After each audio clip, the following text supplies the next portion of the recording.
as you tag us, to make sure that you tag me at Brian_Aseli. Of course, at Mariam Bishar and at Nation FM KE.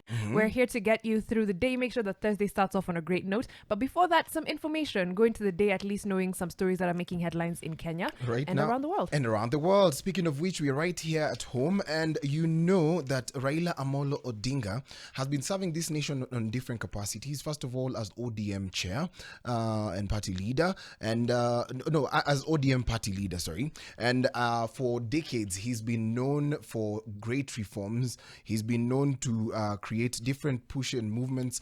He's been the official opposition leader for quite some time now. And as we read this headline, it's more of honor and respect to him. Raila retires. Page 4 and 5 has finer details about that. That's right. It seems that given his push for the AUC Commission chairmanship, he will be retiring from active politics in Kenya. And of course, that leaves a big leadership vacuum within ODM and Azimio as a whole. He's one of the co-principals of Azimio and, as you've said, party leader for ODM.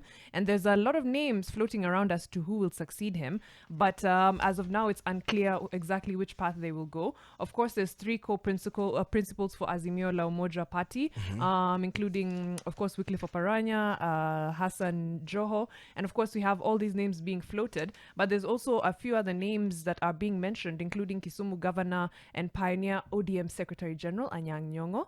There's also Governor James Orengo of Siaya. There's Simba Arati of Kisii, Gladys Wanga of Homa Bay, all governors, as well as Secretary General Edwin Sifuna. As you look at that also, you remember there's a time Babu Wino Aliji mentioned, akasema, I am the official opposition leader. And he has quite a pool for a young leader. Maybe if you give him time, he'll definitely take up the mantle.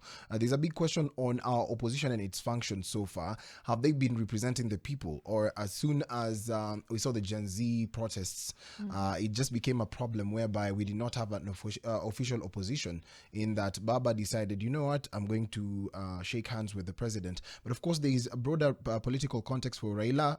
He's been known to be official opposition for quite some time. During the Moi era, he also formed a coalition with the government.